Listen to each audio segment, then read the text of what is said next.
Okay, we're keeping the party going with very funny Rowan Little!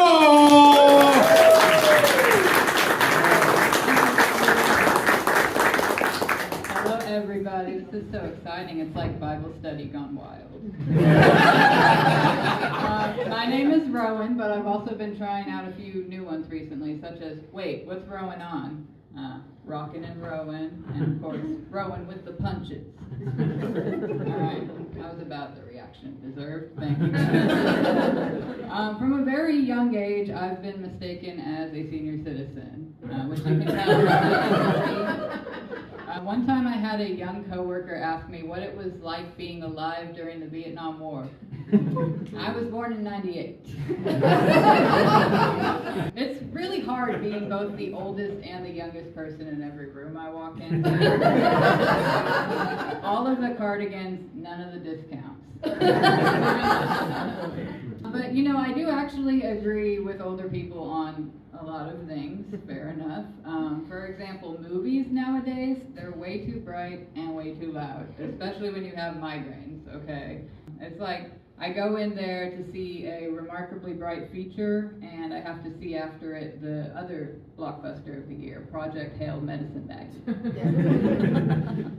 It has me in there like Quentin Tarantino.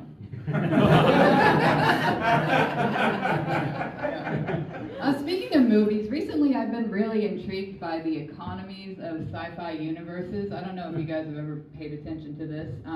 But like in a lot of them, it seems like the economy is pretty much based on poor people smuggling weapons to further the empires of rich people. I call it Reaganomics.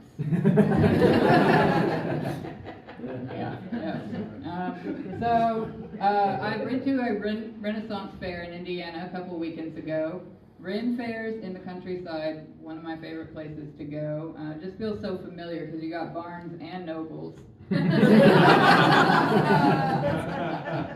Here's some more fun facts about me. I love to cook. One time I tried making pasta from scratch though, and it didn't go that well. Let's just say it was mission impossible. And all the prices of the ingredients have gone up now, so it's kind of leaving me penniless. I tried so hard to pronounce that. Also, I think vacuuming is like my least favorite chore. You know, if there's dirt, I'll do it, but the whole time I'm like, man, this sucks. A lot of people in my generation, you can tell, they say they learned how to drive by playing Mario Kart. I was never good at the game, so I don't think it necessarily translates. In Mario Kart, I was always driving in reverse, driving off cliffs, hitting road hazards head on. And in real life, I don't drive a mushroom. So and I would stop driving completely if I could. It's not that I'm bad at it, it's that everybody else is bad at it. Okay. Many a Ford F-150 has ran a stop sign trying to crush my Kia Spectre like a bug. If I'm a bug, then I'm a mantis, because I'm praying for them to hit a tree and learn a lesson. Now, speaking of prayer, this surprises people a lot for some reason. I am a practicing Christian. Been practicing for a while now. One day I'll be good at it. And I've been really depressed recently, so I've been trying to lean on my religion, think on the bigger plan and everything, how things will get better.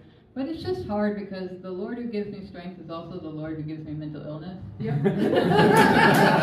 So it's kind of hard to appreciate everything I got here. The Lord who gives me strength is also the Lord who gave us bed bugs. Black bean burgers. People who say GIF instead of GIF. And the state of Indiana. It's a pretty hard sell, to be honest. It's a hard sell.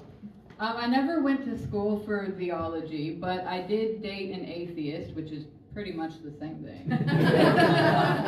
Because, you know, being a Protestant Christian in Kentucky, I do not face any discrimination to compare to someone who's Muslim or Jewish, and some atheists see that and they're like, not on my watch. I must tell this person their beliefs are stupid. And this was, you know, kind of my reality for a little bit. It's kind of confusing because you're cool with literally 1,500 ancient Egyptian gods make sense to you, but monotheism, you just have to keep track of one, and that's difficult. Like, kids, it takes them 1 week at VBS, and they got a hang of it.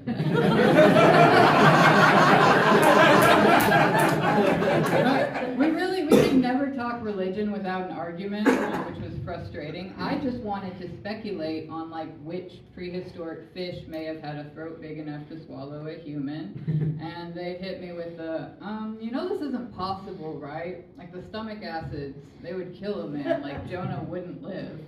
I'm like, yeah, that'd be kind of like a miracle, right?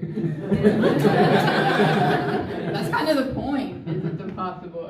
If only we knew someone who could make that possible.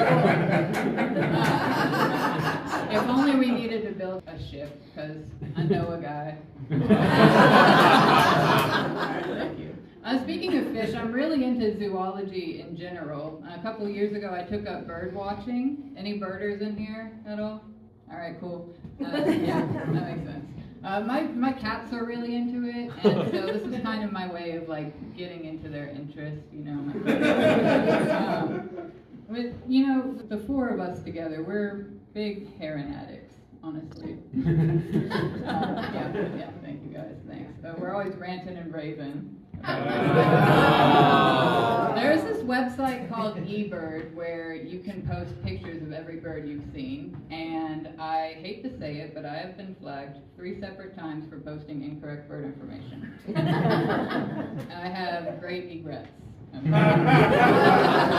Basically, I had a picture of a woodpecker. It kind of matched the markings of a downy woodpecker, and it was pecking wood, so I labeled it downy woodpecker. But I missed the fact that it had a more robust beak shape, which makes it a hairy woodpecker. My bad. I know it's a cardinal sin or something. Also, those 2 woodpeckers, they both have red on their heads, but the red-headed woodpecker, that's a different one. There's also the red-bellied woodpecker, and you can identify that one based on its white belly and red head. I'll be honest with you guys, it's a little loony. Yeah, but I'm like the least bittern about it. All right, and that is my time.